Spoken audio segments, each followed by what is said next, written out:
Hello and welcome back to more Football Manager 2019 with me, Mr. Grand 2, and episode 37 of Monaco, here at the start of Season 4. And today, of course, we start, as we have done in every season so far, because we've been lucky enough to be there, with the Trophy des Champions, and in this case, it is against the Coupe de France winners, who are Saint-Etienne. But before we get to that, a brief check of pre-season. We've won every single match that we've played by at least 3 goals, none conceded, including against Bayern Munich, as we saw in the previous episode. Very impressive win there. But without further ado, it's time to have a look at our transfers that we've made over the summer. And we start, as ever, with the released players. A lot of sort of dead weight from the reserves and the youth team have gone. Players that were never really going to cut it, never really good enough. The only really notable departure is Kamil Glick.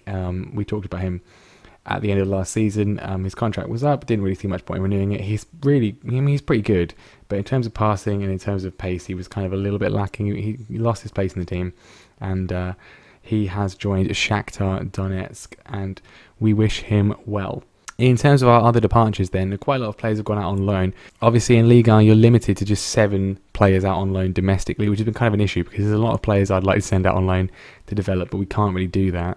And foreign clubs aren't really interested in any of our players particularly at the moment. So these are the players that have gone out on loan.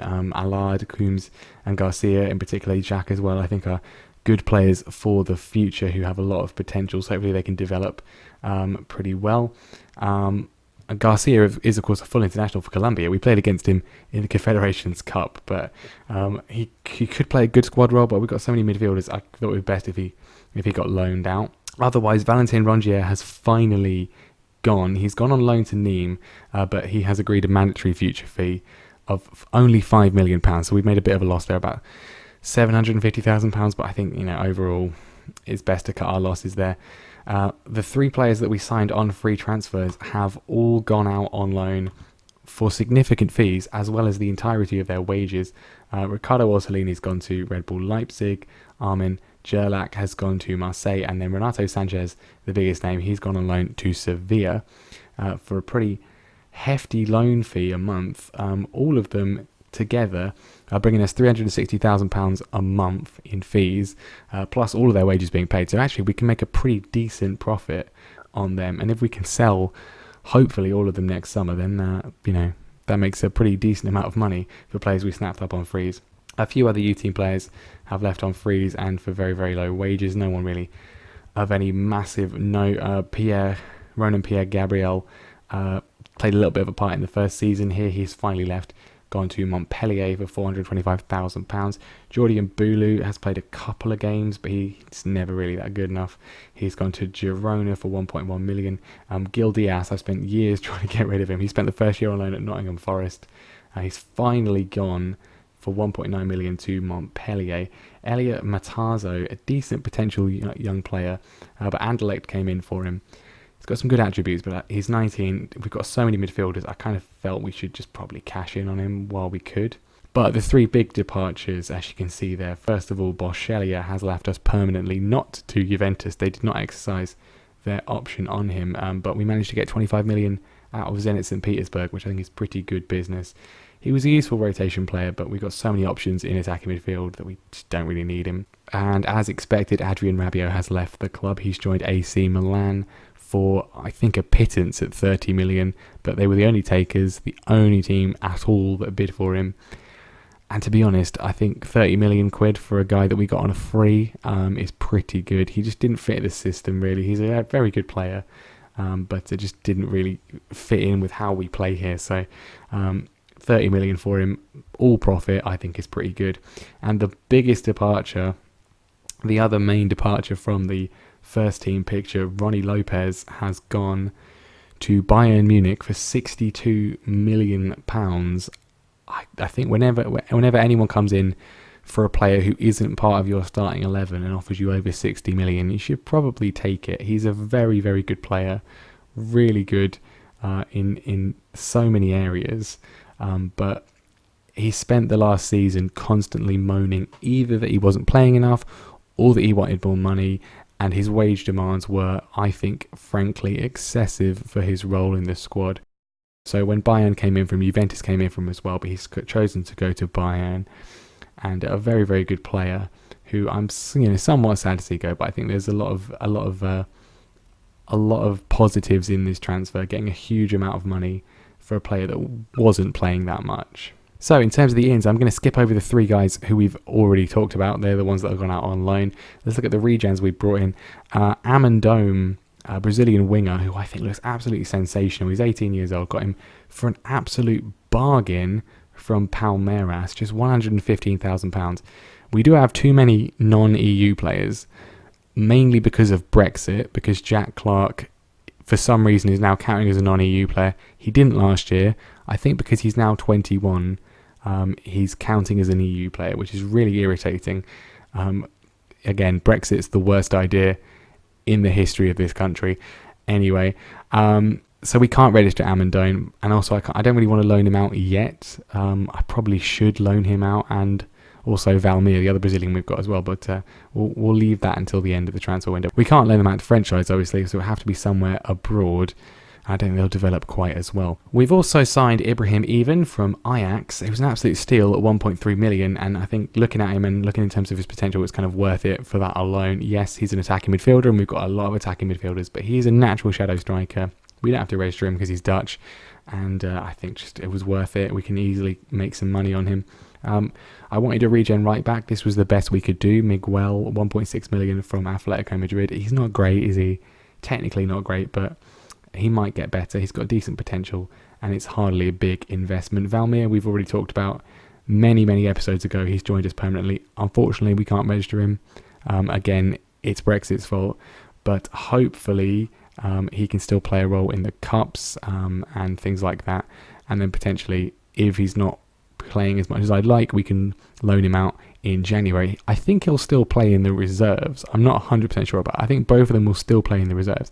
It just means we can't play them in the first team, which he probably wouldn't be playing that much in the first team anyway. Our three main signings in terms of players who are going to be in the first team, first of all, is Julian Draxler on loan, which is a bit unusual, but he's been transfer listed by PSG. He was nearly released by PSG, but they renewed his contract at the last minute for some reason for an extra year, and he was put on the loan list. I figured it was worth getting him in. We're only paying him $24,000 a week. We're not paying any fee, and he's only here as a backup. So he's not going to complain if he doesn't play. I think he's just worthwhile having in case anything happens to our wingers. He's either-footed, and otherwise, I think, apart from his mentals, which were a little bit lacking, he's pretty good. As a backup for 24 grand a week, he's only 27, German international, 59 caps, worth getting in, no real risk whatsoever. And then the two major signings this summer. The replacement, first of all, for Ronnie Lopez is Domenico Berardi from Sassuolo. I think he's just really good. So many great attributes. Nothing outstanding necessarily, except maybe his penalty taking and his technique. But very, very, very solid. He wanted to be a rotation option behind Robert Skov. I think he's a very worthy deputy for Skov in that role. Maybe some things could be a little bit higher, like finishing, but overall, crossing, dribbling, first touch, that's what you want from a player in that position. And only £26 million, potentially rising to 30, but that depends on him doing well and playing lots of matches for us. So not really a massive cost considering we got 60 million plus for Ronnie Lopez. And our final signing this summer, and our biggest signing and most important signing, is Frank Kessie, signed from AC Milan for, I think, an absolute bargain at £31.5 million. I think he's absolutely exactly what we needed.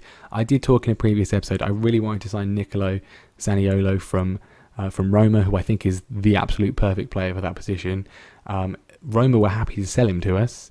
We agreed a deal for £70 million plus Adrian Rabiot. The only problem is he didn't want to join. He point blank refused to even talk to me because he wanted to move to a bigger club. Even after our reputation had increased, he wanted to move to a bigger club. So we had to get Kessie in. But actually, I think probably financially it's a more sensible decision. Very, very good price for him. And he's not too far off. Yes, he's not as good, but he's not too far off. I would like him to be laterally left-footed. He does have a fairly strong left foot, which is fine for our needs. I think physically he's excellent. That's his main strength. Absolutely outstanding. 19 balance, 17 natural fitness is great. 16 pace, 19 stamina and 17 strength for this position, I think is brilliant. Excellent bravery as well. He's relatively aggressive. Mentally, he's very, very strong, determined, good composure and concentration. Excellent work rate at 16. And off the ball, that's what you want. Technically, I think he's pretty fine as well. His defensive attributes are really, really good. Passing is good. Vision could maybe be a little bit better, but it's not what he's there for, really. Good dribbling as well. I think he's an excellent player and is a significant upgrade on Adrien Rabiot in the role. So the team for the Trophy de Champions match against Saint Etienne, which is not being played in China this year. That's the first time in the save. It's being played in the Ivory Coast. Excellent. In a poor condition stadium. Okay, but 20,000 fans and the home of Franck Kessie. So a good opportunity for him in this one. And well, the team is much the same as the old team, really. Kessie, the only real addition to the regular starting lineup. Lafont is going to be in goal. Mendy, Martinez, De Ligt and Sidibe at the back. Balde and Skov on the wings. Kessie is going to be partnering Tielemans in midfield with Golovin and Schick in the forward areas. We're in a position, we've won the league 3 years in a row. We're winning other trophies. We don't need wholesale changes every summer. Once again, we haven't been raided. The only player that someone came in for without me directly offering them out was Ronnie Lopez.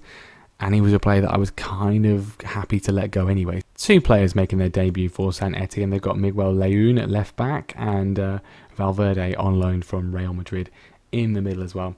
Obviously, we've got to be wary of Wabi Kazri. He's caused issues for us before. And I mean, this was the team that knocked us out of the Coupe de France in the semi-final stage. That's how they went on and won it. They beat us in the process. So we need some revenge here. We need to get ourselves the Trophy de Champions for the 3rd year running. That would be nice. And we've got a penalty fairly early on here. Not quite sure exactly what happened. A bit of carnage in the box. Keita Balde to take, and he goes down the middle. And you know what? 2 penalties in a row, gone down the middle, and it's actually worked. Who'd have thunk it? But we've got the lead early on here in the Ivory Coast. Keita Balde slotting home, and a good way to start. Well, not the most exciting opening game of this season. Half-time 1-0, and it's a penalty. I'm not going to complain if we have the trophy at the end of the game. Well, I didn't want to highlight in favour of Saint Etienne. That's not good. Kessie's got it back, though. Flicks towards Mendy, puts it over. Oh, he's scored an absolute fluke. Just like the one he scored that won us the league. That was even more ridiculous, though. Kessie with some nice control in the middle of the park. It comes out to Mendy, takes it down his chest, thumps it in, attempted cross, and it's gone in over the top of Bayek in the goal for Saint Etienne. It's a massive fluke. I don't care. We're 2-0 up. Oh, Valverde on the ball out to Leon. The 2 new signings for Saint Etienne combining. Laborde's in there and Lafont has to make a good save. De Ligt finds Mendy. Here's Kessie. Nice if he could get a goal on his debut. Balde with another shot just wide. Well, working it very nicely from the back. Berardi with a big first touch. Ends up losing the ball. Hopefully doesn't cost us. Wouldn't be the greatest first impression for him. Kenny Lala here. Great tackle from Kessie. He's already looked very, very impressive here. Him and Tielemans forming a good partnership so far. Golovin, not seen much from him today. Flicks it out to Jack Clark, who's been robbed by Kenny Lala, who's always a decent player, and he's found Wabi Kazri, and the clean sheet is gone, and the trophy may well be in danger. Some sloppy play from Berardi initially, and then Jack Clark on as a substitute as well. Very, very sloppy out on that side. Great run from Lala, and what a pass from him. Really a solid player in Liga if you need a decent fullback at a reasonable price. Throw in from Henriks looking for Schick. Kessie plays the ball out to Sidibe. Here's Tielemans. Berardi looking to atone for his earlier slight mistake. Kessie does indeed get a goal on his debut, and that's part of the reason why we bought him. Excellent finishing, long shots as well. His long shots are much better than Rabiot's, and excellent hit, brilliant strike, and it's 3-1. Game, set and match. Got ourselves the Trophy de Champions once again, and a nice debut for Franck Kessie. He's done very, very well. Golovin with a corner in. It's not over yet. Might possibly be a chance here for Saint Etienne, though. Leon is on it. Valverde over the top for Laborde. Could be 2 here. Lafont with another fine save. And there we are then. A 3-0 win. Pretty comfortable in the end. And we've got the Trophy de Champions for the 3rd year running. Well, an excellent start to life in a Monaco shirt for Franck Kessie. I think we've got a really good bargain there. And first trophy of the season, hopefully the first of many. So I'm going to go through and play the next couple of matches. We are playing Lyon fairly early on. We've got Toulouse as well, and the Champions League group stage. I'll have to see who we get in the Champions League, but we'll probably come back around about this time here once all of our last transfer business is concluded. I don't expect to sign anybody else. I'm on the lookout for a good regen goalkeeper. There isn't one. There's literally none, apart from one guy who's at Schalke, and they want 50 million for him, so we're not getting him. But otherwise, I don't think we're going to pick up anyone. I don't expect anyone else will leave either. So that is going to be the end of the episode there. Leave a like if you enjoyed the video. Let me know what you think of the new signings and how well we're going to do this season. Make sure you subscribe to the channel so you do not miss the rest of Season 4, and I will see you next time.